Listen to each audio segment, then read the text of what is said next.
E esse friozinho vamos aproveitar para a gente unir os nossos corações, os nossos pensamentos, nesse instante rogando a nosso Pai, um Pai de amor, um Pai de misericórdia, de bondade, de justiça, rogando não só por nós, mas nessa noite em especial para aqueles que não conhecem, mas uma grande amiga, Lucília, trabalhadora do movimento espírita petropolitano, ela partiu, que a nossa prece possa envolvê-la, para que ela possa chegar com força, com fé e com coragem, e se adaptar o mais rápido possível à vida real, que é a vida espiritual.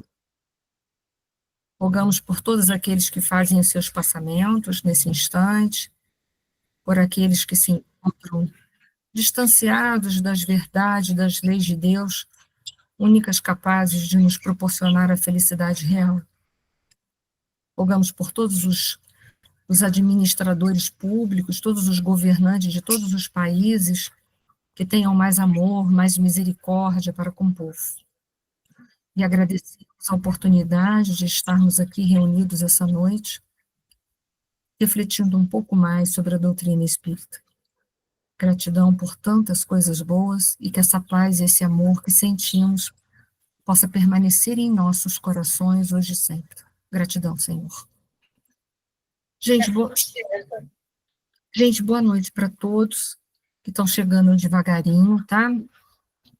Hoje, a parte que nos cabe é falarmos um pouco, fazer uma reflexão sobre o quarto capítulo, boa noite, Glória, que se denomina Senda de Provas. Então, eu gosto sempre de fazer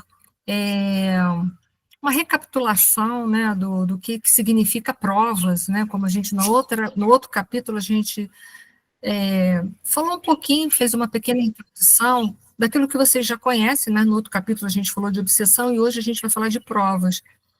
E eu vou me utilizar de um livro do Emmanuel, que eu gosto bastante, e que a gente não deve deixar de ler as obras do Chico Xavier, que são obras valiosas para todos nós, que com certeza complementam a doutrina dos espíritos e pode nos ajudar e muito a ter uma visão mais abrangente da doutrina espírita. Então, no livro Um Consolador, que eu gosto muito, ele é dividido em 3 partes, na parte científica, na parte filosófica e religiosa. Então, é bastante interessante. Lá, a gente vai encontrar, são todas perguntas que são feitas a Emmanuel, e o livro vai nascer em cima de perguntas que pessoas fizeram para o Emmanuel.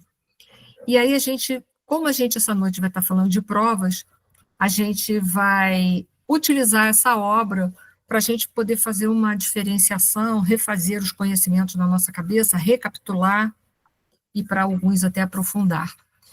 Foi feita a segunda pergunta para Emmanuel, na 246. Qual a diferença entre provação e expiação?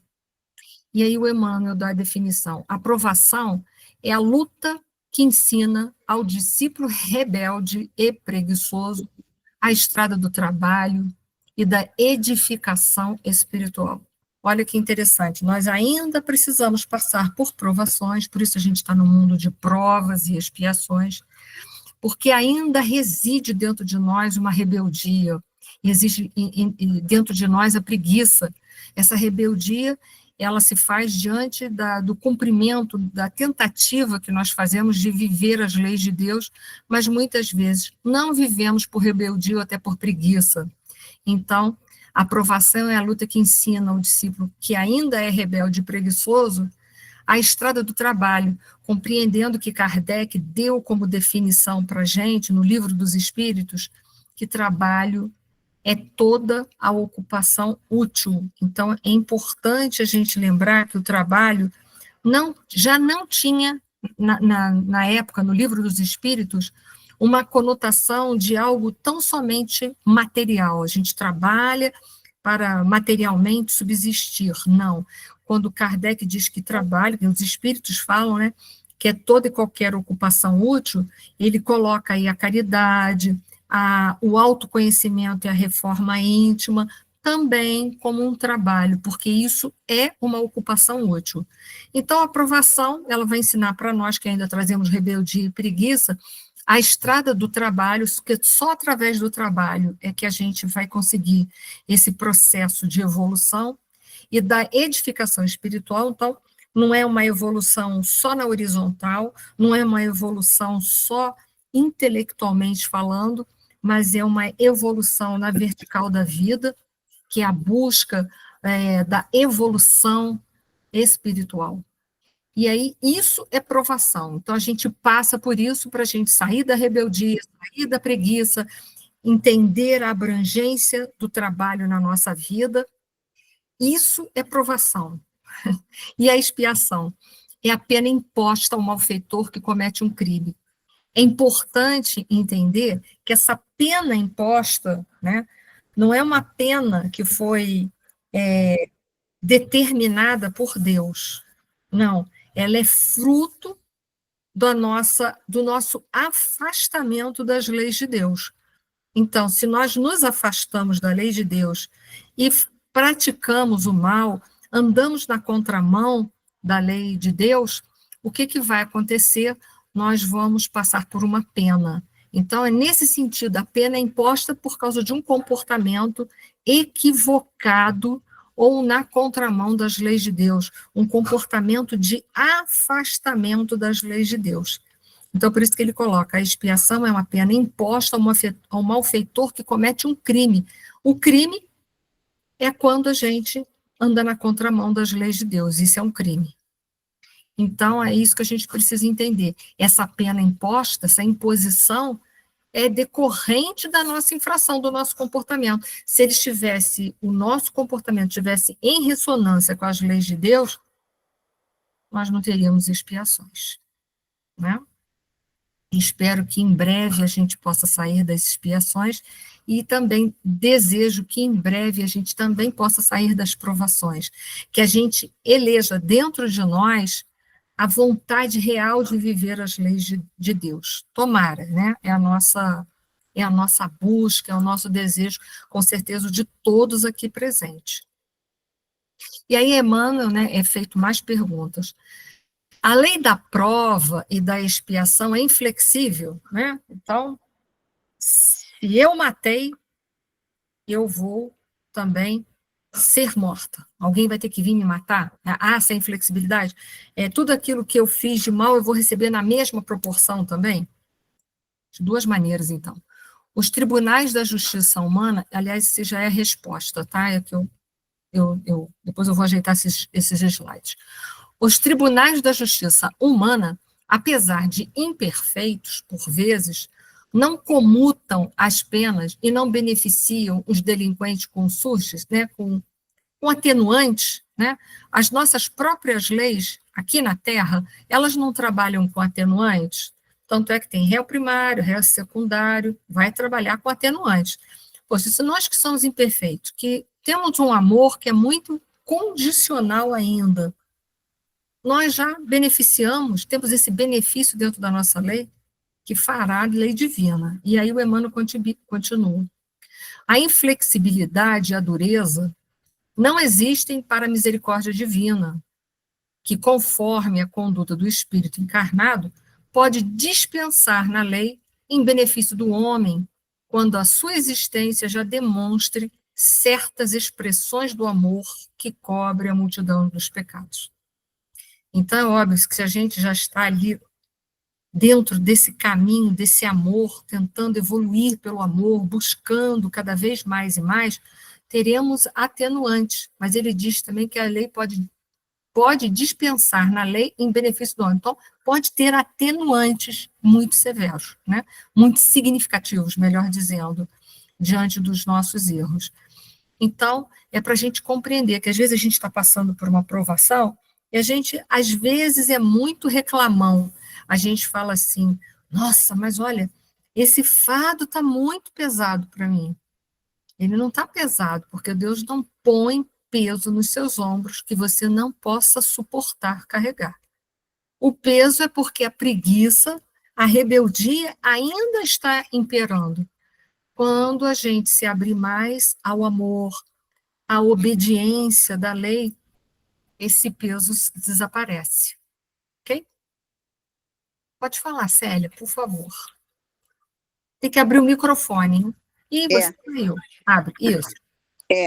Eu não sou você, Eni, não lembro de onde eu li, mas está escrito, não sei se é no Evangelho, no Livro dos Espíritos, não sei aonde, que se você já está passando pelas dificuldades agora, mais ou menos isso, é sinal de que você já está tendo a oportunidade de recuperar alguma coisa assim, recuperar os seus enganos, né? Isso. Não vou te falar erros, que é muito pesado, mas os seus enganos, né? As suas coisas mal resolvidas, né? Se você já está tendo essa oportunidade, então eu acho que a gente tem que mais, em vez de reclamar, é agradecer por estar passando a dificuldade, a dor, a perda, a doença, porque é nesse sofrimento, né, é que a gente recupera, né? Está recuperando aí as nossas dívidas anteriores, né? Eu acho que é no Evangelho que fala sobre isso. É no Evangelho, não é? E é isso aí mesmo que você falou. A gente já está podendo corrigir uma falta, isso já é um caminho, já é um passo e tanto. Joana de Ângeles tem um livrinho pequenininho dela, desses de bolso, que é denominado Momentos de Felicidade, tem lá um capítulo, número 4, que fala a benfeitora. Ela chama a dor de benfeitora, porque a dor, ela não vem para te punir, a dor vem para te disciplinar, para te educar. É porque a gente andou afastado das leis de Deus, a dor veio para nos sinalizar que aquele caminho está errado, para ajudar a gente a voltar, sair daquela condição. Então, a gente deve dar sempre graças, não por uma questão de masoquismo, não, né? Isso não é um culto ao masoquismo, mas dar graças, como a Célia falou, que a gente já está podendo resgatar, se o sofrimento já está batendo na nossa porta, é porque a gente já está podendo resgatar. Olha que coisa boa. Quantos ainda estão longe disso tudo? Estão fazendo mal, estão com a sua consciência ainda anestesiada, não percebem, continuam fazendo mal. A gente, pelo menos, já está sensibilizado pela dor e está conseguindo refazer o caminho de volta.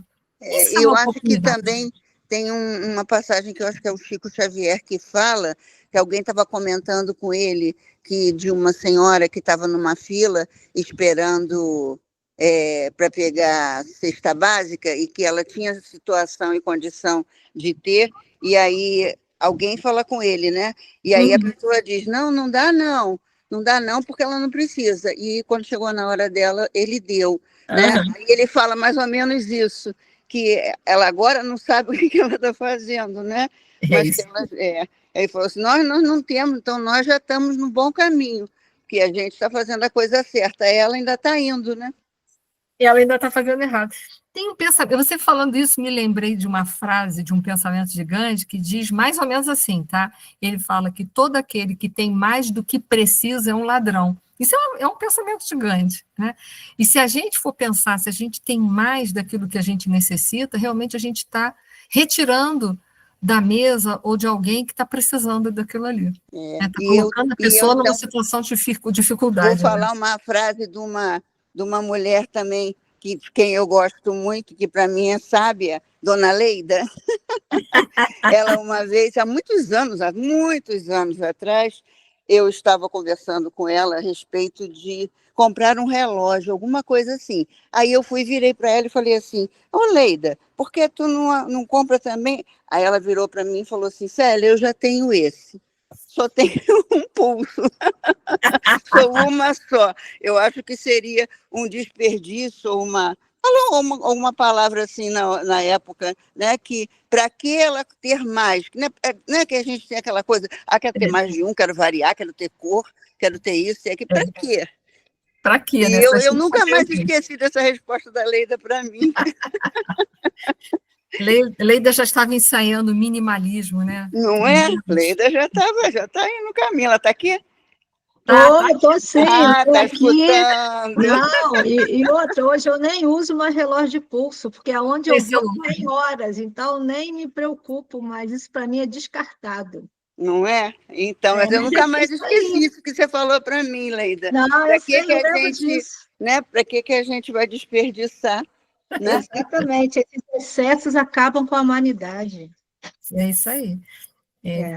Foi bem lembrado. Obrigado, Célia. Valeu pelo exemplo. E obrigado também por falar de mim, né? Obrigado.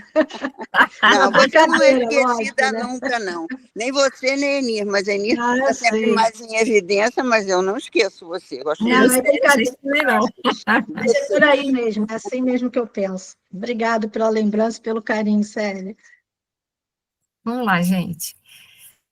Dito isso, então, que a gente relembrou as definições já conhecidas sobre provas e expiações, a gente vai voltar para a Zulmira e para a Odília, que a Zulmira, que é a atual esposa do Amaro, está sofrendo uma obsessão pela Odila. E a gente vai entender cada vez com mais profundidade o porquê da obsessão, né? Que a gente acha que muitas vezes a gente está obsidiado. A Regina está botando assim no chat. Eu tenho que fazer um cursinho intensivo com a Leida. Eu aproveito.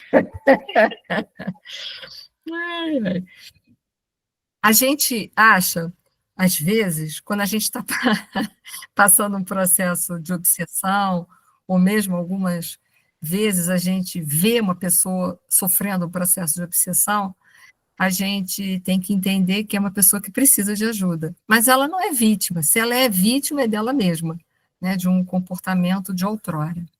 Então, a gente vai cada vez entender mais esse processo obsessivo dentro desse caso aí, o Zulmira Odila. E aí a gente vai ver lá. Vamos dar uma lida para a gente ver o que acontece, né? Porque a Zulmira está saindo do corpo, né, para descansar, para dormir, e aí a Odila se aproveita para poder, de uma forma mais ostensiva e mais clara, subjugar a Zulmira, que já está num processo obsessivo avançado que a gente viu na outra aula. Que fizeste de meu filho, falou Odila. Assassina, assassina, pagará muito caro a intromissão no lar, que é somente meu. Olha só como a Odila está agarrada. O que é nosso? Está lá no Evangelho segundo o Espiritismo, no capítulo 16, não se pode servir a Deus e a mamão. Lá fala que a verdadeira propriedade é aquilo que a gente pode levar para o mundo espiritual. Se você não pode levar o corpo, não pode levar o carro, não pode levar as roupas, não pode levar o lar, isso não é uma propriedade. Isso é algo que lhe foi emprestado temporariamente para você aproveitar para um aprendizado, para retirar um aprendizado daquela convivência. Mas ela ainda achava que a casa era dela, o marido era dela, né, compreendendo que nós não somos de ninguém, nós somos de Deus. Destroçarei tua vida, não me furtarás o afeto de Amaro, que é o marido. Armarei o coração de Evelina, que era a filha mais velha, contra ti. E aí a Zulmira, não, respondia a vítima, não matei, não fui eu quem matou. Hipócrita, disse a Odila, acompanhei teus pensamentos, teus desejos e teus votos. Olha só. E nós sabemos que Zulmira também. Por que a Zulmira é presa fácil da Odila? A sintonia moral que é feita ali vai ser através do sentimento de possessão, de ciúmes, lembra que a gente viu na outra aula? Porque a Zulmira também acha que o Amaro é propriedade dela. E como o Amaro dava muito carinho para o menino Júlio, que ficou órfão cedo, e nem tanto para a Evelina, mas mais para o menino, que era uma criança ainda, tinha uns 8 anos, ela se sentia extremamente enciumada, colocada à parte, de lado pelo Amaro. E quantas vezes, então, ela desejou de verdade, em pensamento, que o menino morresse para que ela pudesse ter um lugar integral na vida de Amaro. Então, olha só, é através dos vícios que nós nos vinculamos aos nossos obsessores. A porta de entrada para cada um vai estar relacionada a um vício que esteja mais presente na nossa vida. Então, se nós somos pessoas muito ciumentas, a nossa porta de entrada ou o nosso calcanhar de Aquiles vai ser o ciúme. Se nós somos pessoas avarentas, a porta de entrada é a avareza. Se nós somos pessoas que gostamos de fofoca, de maledicência, a porta de entrada, o calcanhar de Aquiles para a obsessão vai ser essa. Então, é por isso que a gente fala que a sintonia é moral. Existe algo dentro de nós que facilita o processo obsessivo. Lembra que eu coloquei uma frase logo de início na aula passada, que eu até tirei de um reformador, que tem há muitos anos, eu não lembro mais o número do reformador, que falava que o mal só se insinua onde não viger o bem. O obsessor, ele não cria mal dentro de mim, ele trabalha com o mal que já há dentro de mim. Então, a Zulmira, ela era muito ciumenta e ela havia desejado que o menino Júlio morresse. Então, olha só, ela se torna uma presa fácil de Odila. Então, é só para a gente se alertar, porque muitas vezes a gente reclama das interferências espirituais, mas a gente deveria se perguntar o que em mim eu preciso mudar que está facilitando esse processo, essa influenciação negativa espiritual. E no caso de Zulmira, a gente já descobriu boa parte sobre isso daí. Mas vamos lá, vamos seguindo. E aí, novamente, a gente vai hoje usar um livro, que é o Consolador do Emmanuel, na 395, foi perguntado assim para o Emmanuel: pode a obsessão transformar-se em loucura? E aí o Emmanuel responde: qualquer obsessão pode transformar-se em loucura, não só quando a lei das provações assim o exige, não só quando você traz, né, uma suscetibilidade pela lei, como também na hipótese de o obsidiado entregar-se voluntariamente ao assédio das forças nocivas que o cercam, preferindo esse gênero de experiências. E aí a gente fica pensando assim, mas como é que alguém pode preferir um assédio de forças nocivas? E aí a gente vai voltar lá para o início. Lembra o que o Emmanuel respondeu para nós na questão do que era a prova? A prova é dada ao espírito rebelde e preguiçoso. Então, quando dentro de nós, né, nós ainda por um processo de indolência, não fazemos o nosso autoconhecimento e a reforma íntima, que é de suma importância, porque não adianta só saber quem somos, se a gente não faz nada para mudar, a gente fica suscetível ao assédio dessas forças negativas, nocivas, que o Emmanuel ali fala. Então, a gente vê, uma pessoa pode ser levada à loucura por uma questão do passado, do comportamento do passado, por ela estar suscetível, mas também pela indolência de não fazer a reforma interior. Então, são por dois motivos, mas a obsessão pode se transformar em loucura, por esses dois aspectos aí. Então, é importante a gente trazer essa obra, O Consolador, para a gente ver o quanto que as obras psicografadas por Chico Xavier complementam a doutrina dos espíritos. Zulmira é culpada? Ela desejou, mas ela é culpada? E se ela é culpada, até onde vai a culpa de Zulmira? Vamos ver, porque esse capítulo esclarece o limite da culpa da Zulmira. Porque ela não tem 100% de culpa. É isso que a gente precisa entender, e a gente vai ver isso pela suscetibilidade do menino Júlio. Porque digamos que ela tivesse feito cara de paisagem, andando, e largou o menino para lá. Se o menino não fosse suscetível, as leis de Deus permitiriam que o menino Júlio se afogasse? Eu faço essa pergunta a vocês. Então, Zulmira não tem 100% de culpa, e a gente vai ver isso aqui, que é de suma importância. Vamos lá, continuando. Não posso compreender porque a infeliz se declarou inocente, comentou Hilário, pensativo. Porque ela diz, não, eu não fiz isso. Ela não foi lá e fez, mas ela facilitou. Por que tamanha aprovação se não é ela a autora do crime? Inquiriu por minha vez o André Luiz. E aí o Clarencio vai dar uma explicação sobre esse aspecto, né? Porque no mundo de provas e expiações, em geral, nós não temos 100% de culpa desses erros. Nós temos podemos guardar uma grande fatia, mas existe uma outra fatia que é do outro, né? Ele fala assim, Segundo as anotações que já recolhemos da nossa irmã Eulália, que é o espírito que está ali trabalhando no lar da Zulmira, Zulmira não é propriamente a autora, mas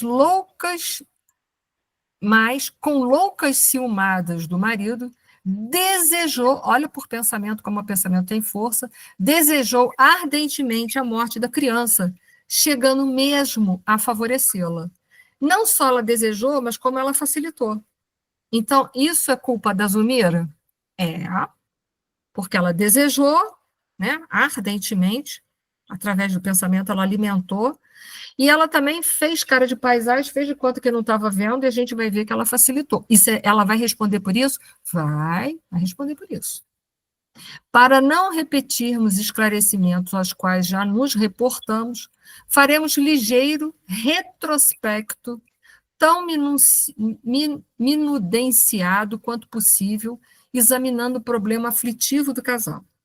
Então, agora ele vai voltar as questões mais para trás para a gente poder entender por que Zulmira não tem culpa no cartório 100%. Não posso... isso aí eu repeti. Depois eu tenho que tirar esse slide. Aí o Clarencio continua. Júlio, no extremado apego ao genitor, costumava exagerar-se em traquinas e caprichos que Amaro desculpava sempre, como benevolente sorriso. Zulmira, pouco a pouco, permitiu que o ódio lhe ocupasse o coração e deixou que o ciúme a enseguecesse a ponto de suspirar pelo desaparecimento do alegre rapazinho. Quer dizer, que mulher imatura, né? O menino é uma criança de 8 anos. Claro que ele vai querer a atenção do pai, principalmente se a mãe se foi, né? Ela não conseguia separar. O sentimento de possessão dela é tão grande que ela não separava. Aquilo deixou ela cega. Despreocupava-se intencionalmente pela assistência que lhe devia e abandonava-o às extravagâncias, características de sua idade, alimentando o secreto anseio de presenciar-lhe o fim. Chegava mesmo a estimular-lhe indébitas incursões na via pública, quer dizer, mandava o menino para a rua de vez em quando para ver se um carro passava por cima dele. Você vê, a mente ela já estava desgovernada por esse processo obsessivo, né? Uma obsessão de querer o marido só para ela. Admitindo que algum veículo podia fazer o que não tinha coragem de realizar com as próprias mãos. Vai me desculpar com todo respeito, mas era uma alma covarde, né? Porque fazer isso com uma criança de 8 anos, colocar a criança em risco, havia um processo de covardia ali. Foi nessa disposição de espírito que acompanhou a família ao banho matinal, em clara manhã domingueira. Entregues ao contentamento da excursão, Amaro e a filha distanciaram, de algum modo, numa lancha pequena, enquanto Zulmira assumiu a guarda do garoto. Ela ficou com o garoto na praia. Foi então que o cérebro da moça deixou nascer escuras divagações. Né? Então, ali, ela se deixou arrastar por esse sentimento, né? Não seria aquele momento azado para consumar o velho propósito? E se relegasse o menino a si mesmo? De certo, Júlio, em sua curiosidade infantil, não resistiria à atração para o seio das águas. Ninguém poderia culpá-la. Ninguém aqui, porque ninguém estava dentro dos pensamentos dela, né? Não dava para julgá-la, porque a gente não tem como mergulhar, né, melhor dizendo, dentro dos pensamentos dela. Mas se nós tivéssemos, nós íamos descobrir que ela não era tão inocente assim. Então, vamos lá, vamos vendo, né?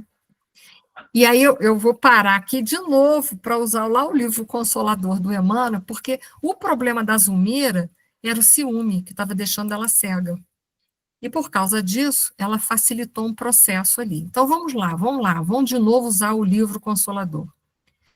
Como se interpreta o ciúme no plano espiritual? Não estou falando do plano espiritual, mas para cá está valendo, né? O ciúme, propriamente considerado nas suas expressões de escândalo e de violência, então, o Emmanuel deixa bem claro, né, que ele é um escândalo e é uma violência. É um indício de atraso moral ou de estacionamento no egoísmo, é verdade, porque a pessoa querer só para si as atenções. Dolorosa situação que o homem somente vencerá a golpes de muito esforço, na oração e na vigilância, orai e vigiai, de modo a enriquecer o seu íntimo com a luz do amor universal, parar de ter esse amor tão cheio de condições e apego, né, e apegado. Começando pela piedade para com todos os que sofrem e erram, guardando também a disposição sadia para cooperar na elevação de cada um. Só a compreensão da vida, colocando-nos na situação de quem errou ou de quem sofre, a fim de iluminarmos o raciocínio para análise serena dos acontecimentos, poderá aniquilar o ciúme no coração, de modo a cerrar-se a porta ao perigo, pela qual toda alma pode atirar-se a terríveis tentações, com largos reflexos nos dias futuros. Então, se o ciúme é um escândalo, é uma violência, é um sinal de atraso moral, se ele não for combatido paulatinamente na própria existência, ele vai deixar muitos karmas negativos. E a gente está vendo um caso de Zulmira, por causa de um sentimento de possessão pelo companheiro, olha que ela vai ter que responder de uma forma dolorosa por isso daí. Então, vamos voltar ao caso de novo. Amaro acorreu precípite e, com o auxílio de companheiros, retirou para fora o corpinho inerte. Torturado, chorou amargurosamente a perda do filhinho, recriminando a mulher. Foi então que Zulmira, dominada pelo arrependimento e atormentada pela noção de culpa, olha a culpa, lembra que nós falamos na aula passada, o pano de fundo da culpa é sempre orgulho, né? Não aceitar que poderia errar, não aceitar que errou em vários sentidos, né? Desceu em espírito ao padrão vibratório de Odila, e aí pela culpa, né? Se ela já era ciumenta, pelo processo da culpa, ela acabou de fazer uma ligação estreita com a Odila, que a seguia em silêncio, revoltada, porque Odila já não queria ela ali, ela estava tomando conta do lar que era dela para ela, né? Odila também achava que a casa era dela, o marido era dela, tudo era dela. Enquanto se mantinha com a paz de consciência, porque não havia cometido infração na lei, né? Distanciamento da lei, a Zulmira estava protegida, mas a partir desse momento ela deixou de ficar protegida. Enquanto se mantinha com a paz de consciência, defendia-se naturalmente contra a perseguição invisível, como se morasse num castelo fortificado, mas, condenando a si mesma, resvalou em deplorável perturbação, à maneira de alguém que desertasse de uma casa iluminada, embrenhando-se numa floresta de sombra. Olha que interessante. A culpa foi o que Zulmira imediatamente começou a sentir. Resvalou-se em deplorável perturbação. Não, um pouquinho antes. Defendia-se naturalmente, como se morasse no castelo fechado, mas condenando a si mesmo. A culpa levou ela de um processo de autocondenação. Lembra que a gente viu isso na aula passada? Até mostrei uns gráficos para vocês. Ela caiu no remorso ou na culpa, ela fez um auto-julgamento, e por isso ela caiu no remorso e na culpa, ela começou a se autoflagelar e se colocou na própria prisão. É uma prisão que ela está com a chave na mão, esperando ver se alguém abre para ela sair. Então, que a gente até falou que nem culpa, nem desculpa na última aula, que é preciso o arrependimento, que é a tomada de consciência do erro, para que você possa fazer aqueles 3 estágios de processo de reparação do mal que foi ofertado lá no livro Céu e Inferno. Arrependimento é o primeiro passo, o segundo passo é a expiação, trazer o puro para fora, né? E esse processo de purificar-se, trazer o puro para fora, é um processo de renovação interior, para depois, então, você tendo subsídios morais dentro de você, você possa entrar no terceiro passo, que é o processo da reparação, que é devolver à vida aquilo que você retirou da vida, lembra? E aí mas ela, como está dentro da culpa ainda, ela está dentro de um circuito fechado, de auto-julgamento, autocondenação e de prisão. Ela não sai desse circuito, ela está fechada. Quando ela sair, ela cai no arrependimento, expiação, prova, quitou, acabou, está livre, né? Então, vamos lá, a gente ainda não descobriu por que 100% não é dela. Mas à frente da lei, Zulmira é culpada? Perguntei com interesse. O sábio mentor sorriu significativamente e considerou. Não no sentido real da lei. Zulmira não é culpada. Entretanto, deitando-nos um olhar mais expressivo que de costume, continuou. Todavia, quem de nós não é responsável pelas ideias que arroja de si mesmo? Porque nós sabemos que nós podemos errar ou pecar, como algumas culturas colocam, por pensamentos, palavras e obras. Como ela desejou, né? Ela pensou ardentemente, ela tem uma certa responsabilidade. Nossas intenções, sublinhei ali, que nós somos julgados por Deus pelas intenções e não pelos atos propriamente ditos, mas o que nos levou à prática daquele ato propriamente dito. Então, nós somos julgados sempre pelas intenções e não propriamente pelos atos. Nossas intenções são atenuantes ou agravantes das faltas que cometemos. Nossos desejos são forças mentais, coagulantes, ou seja, forças mentais que se materializam, materializando-nos as ações que, no fundo, constituem o verdadeiro campo em que a nossa vida se movimenta. Tudo na nossa vida nasce no campo das ideias, no pensamento, para depois ele se materializar no nosso mundo. Então, né, ela vai responder por isso. Deixa eu ver onde que eu estou, me perdi. Os frutos falam pelas árvores que os produzem. Nossas obras, na esfera viva de nossa consciência, são a expressão gritante de nós mesmos, a forma do nosso pensamento, da afeição ao nosso destino. Aí sim, por que ela não tem culpa 100%? Nós vamos saber pelo karma do menino Júlio do passado. Júlio trazia consigo a morte prematura, mas não precisava ser dessa forma, mas trazia consigo a morte prematura no quadro das provações. Olha que interessante.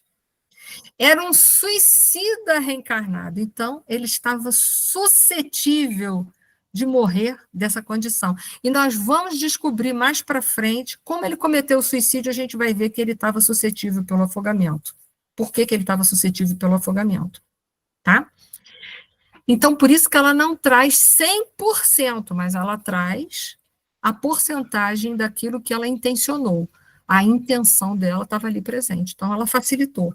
É aquele caso que a gente falou na outra aula, que Jesus falava, o escândalo tem que vir, mas ai daquele por quem ele vem. Né?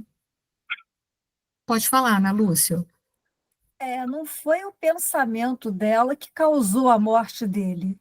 Não. Ela errou porque ela desejou, mas ele não morreu porque ela desejou, porque ela pensou isso. Não, mas ela facilitou.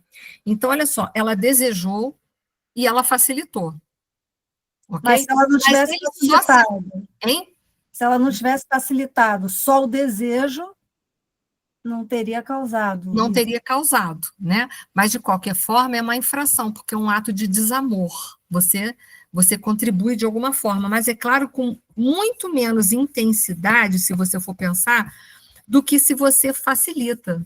O que é pior? É desejo, mas eu não facilito. Então, o desejo, vamos dizer assim, numa escala de valores, ele é menos, guarda menos responsabilidades. Porém, se eu desejo e eu facilito, olha só, a facilidade é a coisa mais grave, tá?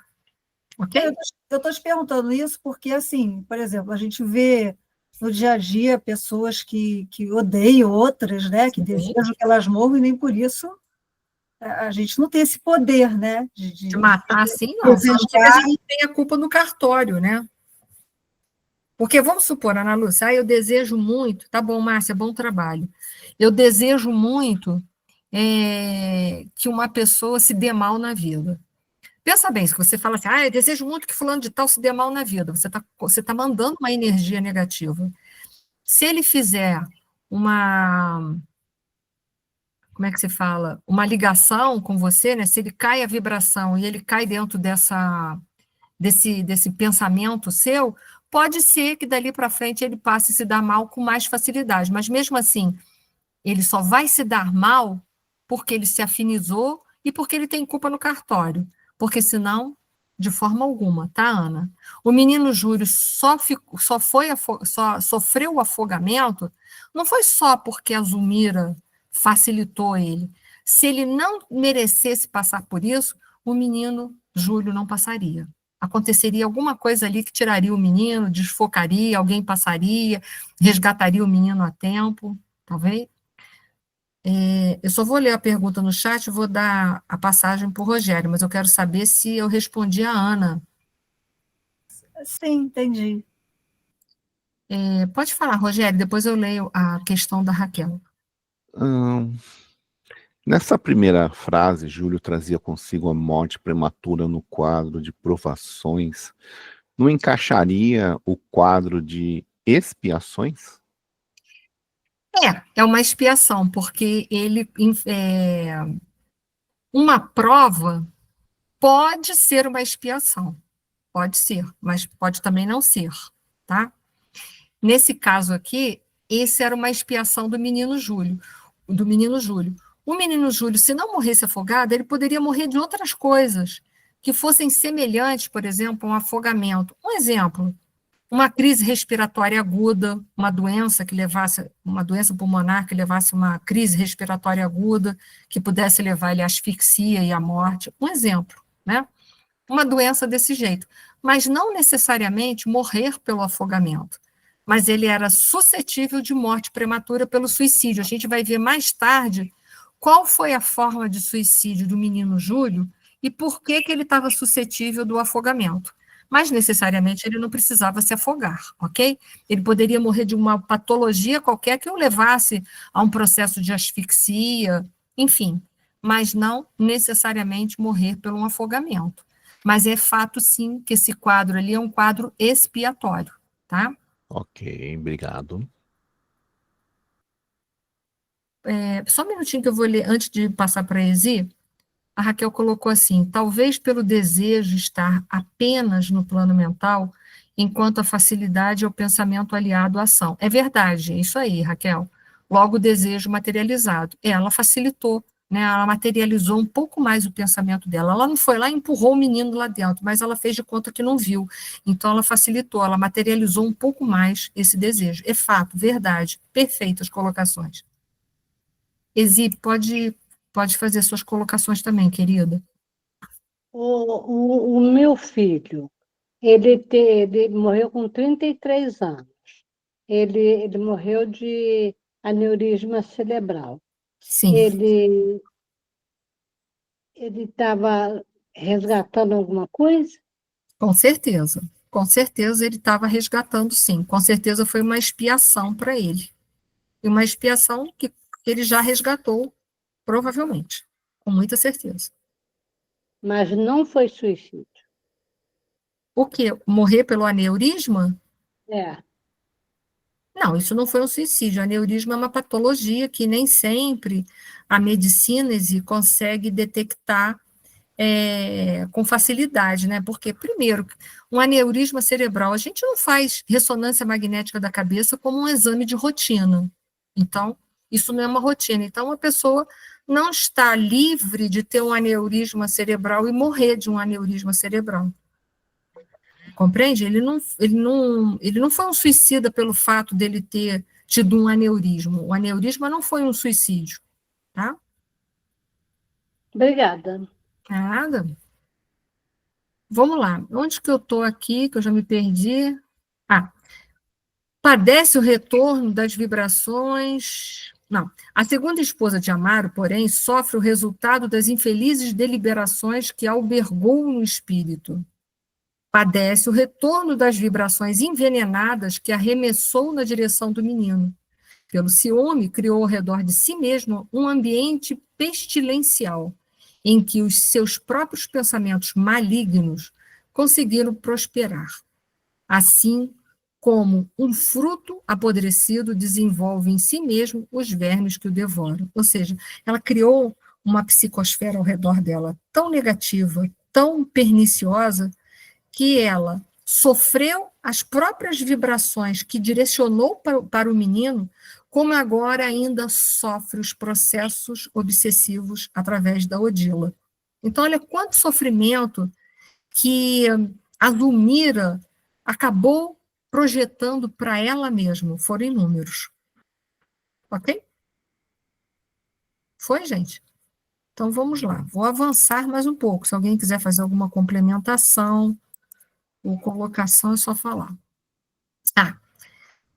Trouxe mais uma coisa do Emmanuel. Somente se recebe a ofensa a que se fez jus no cumprimento das provas, e considerando a intensidade dessas ou daquela provação, poderá alguém reencarnar fadado ao suicídio, ao crime? Vocês acham que alguém está fadado, né? Ele vem como missão se suicidar e ser criminoso? Vamos lá. Relativamente ao suicídio, é oportuno repetir que a obra de Deus é a de amor e do bem, de todos os planos da vida, e devemos reconhecer que, se muitos espíritos reencarnam com a prova das tentações, né, ao suicídio, ao crime, é porque esses devem agir como alunos que, havendo perdido uma prova em seu curso, voltam ao estudo da mesma no ano seguinte, até obterem conhecimento e superioridade na matéria. Muitas almas efetuam a repetição de um mesmo esforço e, por vezes, sucumbem na luta, sem perceberem a necessidade de vigilância, sem que possamos, de modo algum, imputar a Deus o fracasso de suas esperanças, porque a providência divina concede a todos os seres as mesmas oportunidades de trabalho e de habilitação. Então, eu posso, por ter sido suicida em outra vida, trazer a tentação a cometer o suicídio, trazer a tentação para vencê-la, e não que eu reencarnei para me suicidar. Lembra que na outra aula a gente falou de uma pergunta do Livro dos Espíritos, em que Kardec pergunta se alguém nascera com a missão de fazer o mal, de ser criminoso ou de fazer o mal. E os espíritos foram claros e objetivos que ninguém nasce no mundo para fazer o mal, para cometer um crime. Jamais, não tem isso como missão.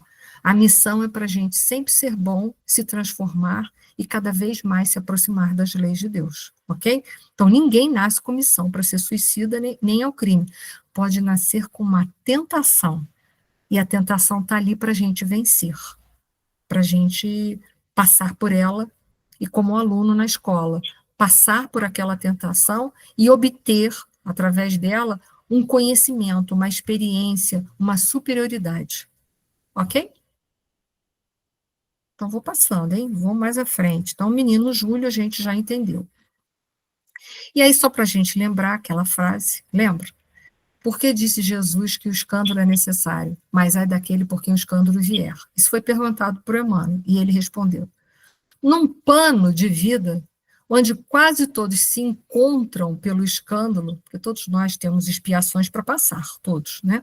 Então, num pano de vida, onde quase todos se encontram pelo escândalo, que praticaram no pretérito, né, fruto, né, do pretérito, é justo que o mesmo escândalo seja necessário como elemento de expiação, de prova ou de aprendizado. Porque aos homens falta ainda aquele amor que cobre a multidão dos pecados.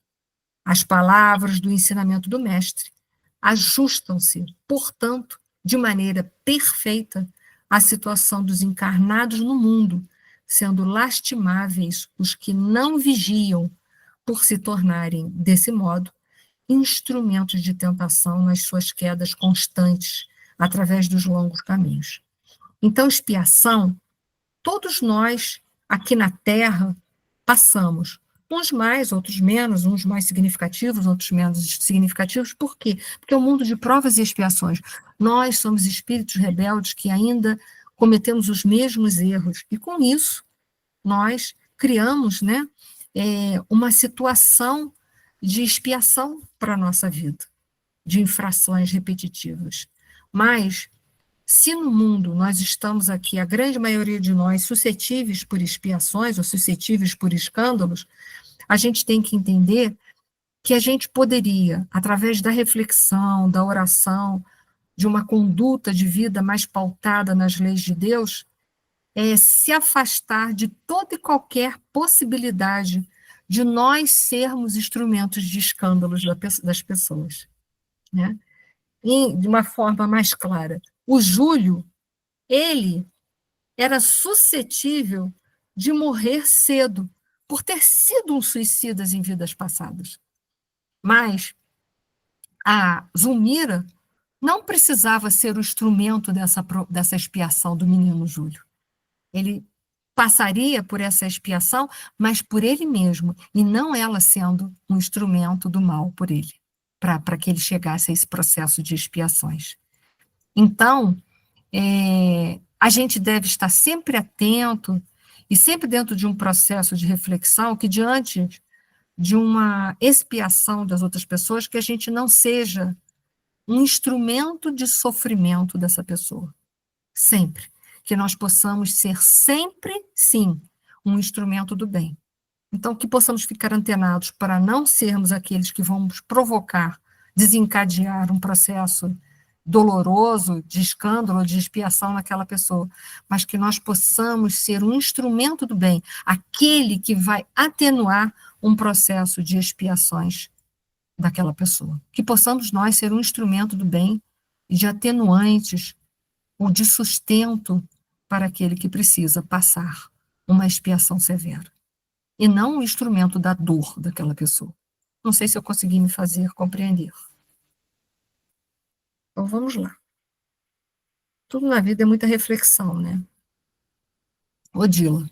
Júlio foi conduzido à região que lhe é própria. A gente vai ver depois onde Júlio foi encaminhado, mais para frente. Mas Odila não poderia vê-lo, certificando-se de toda a verdade, sabendo que o menino estava passando por essa situação.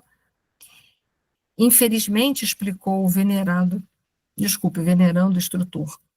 A infortunada criatura tem um centro genésico plenamente descontrolado, pelo ciúme, né? E isso lhe impede a visão mais ampla. Não consegue querer senão o marido, em vista do apego enlouquecedor aos vínculos do sexo, que a paixão nada faz senão desvirtuar. Odila possui admiráveis qualidades morais que jazem, por enquanto, eclipsadas. Então, por que Odila não pôde ter contato com o filho, ir junto com ele no plano espiritual? Porque menino Júlio, a gente sabe que foi encaminhado para uma colônia para ser ajudado. As crianças não ficam vagando em umbral, a não ser aquelas que já cometeram erros conscientemente. Mas no caso do Júlio, não. Por que ela não foi até o plano espiritual? Por que ela não pôde dar suporte ao filho? Porque ela está vinculada de uma forma tão possessiva a Amaro, que não permitiu nem ao menos que ela pudesse amparar e ajudar o filho na colônia espiritual em que ele foi amparado. Então, é uma mulher enferma que merece misericórdia, que merece uma conduta de misericórdia. E aí ela compreenderia que se a Zulmira errou por desejar e facilitou o processo, mas Júlio só morreu daquela forma porque ele tinha culpa no cartório. Aí ela poderia ter entendido tudo isso. Ok? Então, gente, por hora era isso. Se alguém quiser fazer algum comentário, alguma complementação, por favor, sinta-se à vontade, tá? O que eu tinha para falar foi dito. Se alguém tem alguma dúvida, falar também. Enfim, está aberto para vocês. Nós ainda temos 6 minutinhos. Pode falar, Ezi. Quer dizer que se quando eu me for, eu vou ver meu filho? É muito provável que sim. É muito provável. Eu não posso afirmar, né? Porque eu estou aqui encarnada, sou uma simples mortal, mas a possibilidade de você rever o seu filho é muito grande, porque lembra que eu falei para vocês que a gente cria vínculos magnéticos positivos e negativos? Os positivos são de amor. Então, quando a gente cria esses laços de amor, são eternos. Então, em algum momento, sim, com certeza, não sei quando, mas você vai poder um dia reencontrar o teu filho com toda certeza. Com toda certeza. Só não sei quando, mas com toda certeza, sim.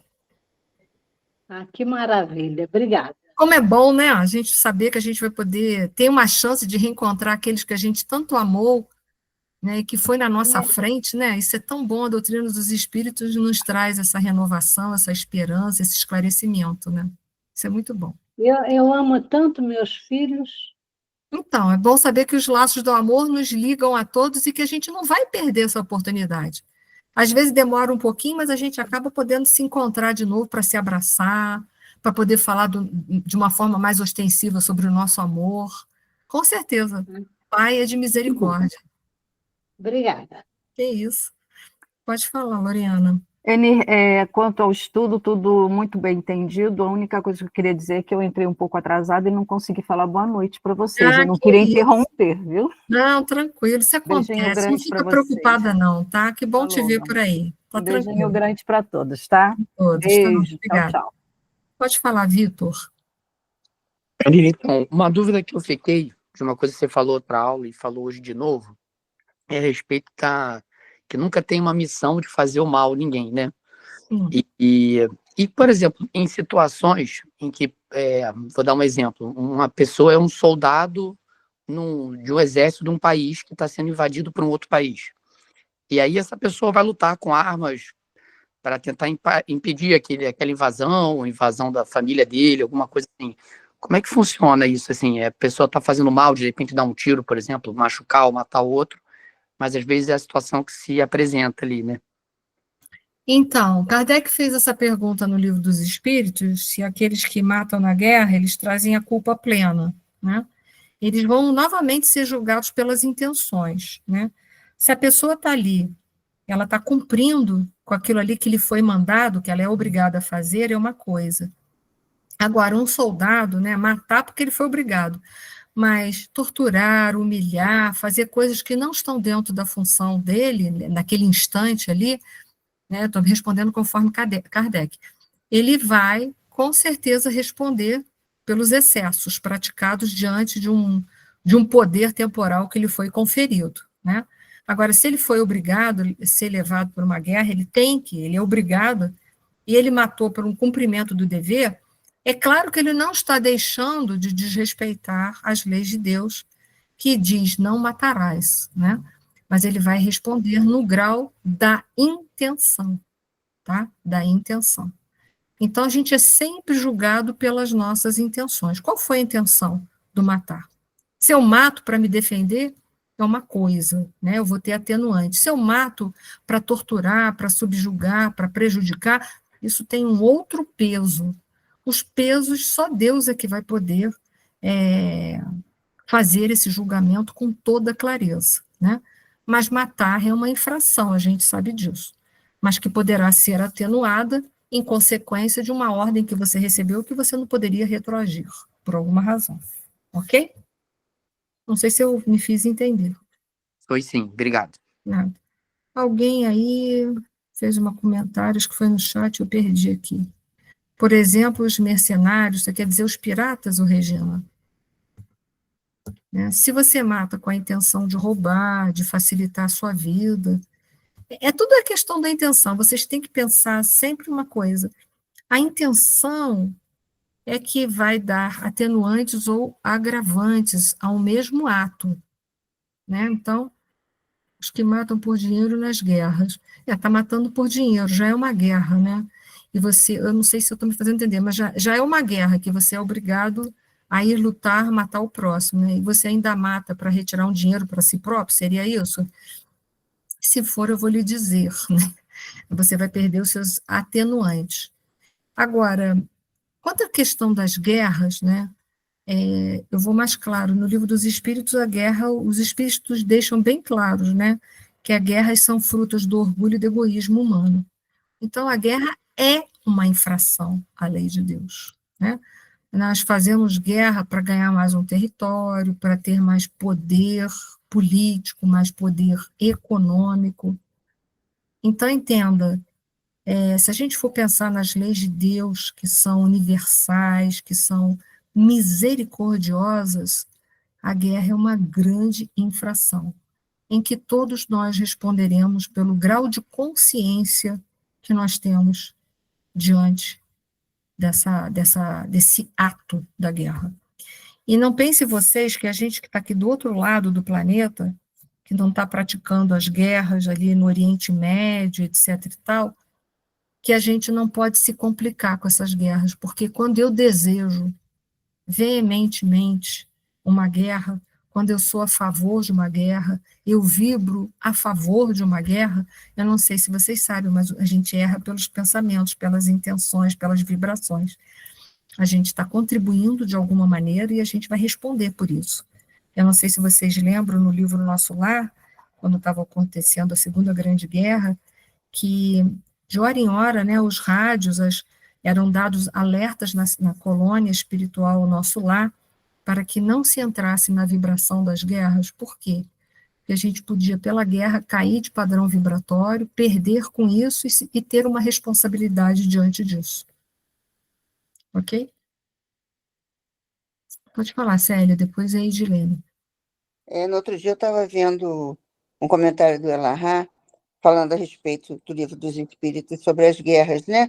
Eu não sei se no Livro dos Espíritos pergunta também, se o Kardec pergunta também, se quem tem mais culpa, se é o soldado ou se é o general que mandou. Ou foi o Elahá que falou isso, porque aí ele ficou analisando, né? Porque o soldado é só mandado, né? A não ser que tenha, claro, que nem você falou, aquela intenção de matar já dentro dele. Mas ele... E o que manda? Os que bolam tudo isso, né? Os generais, os líderes e tudo. Aí ele falando, ele comentando isso, que a culpa é mais de um, é mais do outro, é mais de quem manda. É meio enrolado isso aí mesmo. Muito será cobrado a quem muito foi dado. Quem tem mais consciência, mais será cobrado. Então, entendo. Quem mais compreende os horrores de uma guerra, mais responderá por isso. Sempre assim. Por isso que está dentro é a intenção. É o nível de consciência que está elaborando aquilo ali. E não dá para a gente saber, dentro de uma guerra, se a gente botar todos ali os responsáveis pela guerra, todos os que estão matando, como vai ser esse julgamento? Só Deus sabe. A gente não tem capacidade para fazer esse tipo de julgamento. Né? Pode falar, Edilene. Só para a gente finalizar, você é a última, tá? Tá bom. Eni, eu fiz uma pesquisa aqui no livro Libertação, no capítulo 4, A Legião das Sombras, fala assim, um dos espíritos ali presentes é descrito como tendo sido militar cruel, que usava a guerra como pretexto para praticar violência. A conclusão, ele assumiu a culpa moral por ter tentado matar com prazer. Aí o André Luiz fala assim, mostra que o problema não era o fato dele ser soldado, mas sim o uso voluntário do mal. Como faz isso? É isso aí. É a intenção que você tinha. Você gosta, você se compraz naquilo ali. Uma coisa é você se sentir prazer por fazer o mal, e a outra coisa é você ser obrigado a executar por alguma razão de ser. Né? Então, existe atenuante para aquele que não sente nem um pouco a vontade de fazer nada disso. Mas aquele que sente prazer é diferente. Né? Ele já não tem mais esses atenuantes. Ok? Pensem sempre nas intenções, quando vocês pensarem em situações como essas. Tá? Então, gente, desejo a todos que a paz de nosso Senhor Jesus Cristo, como está aí, ele está amparando o nosso planeta. Agora, a gente tem que desejar se abrigar nas mãos e nas diretrizes dele, que as diretrizes dele estão embasadas nas leis de Deus.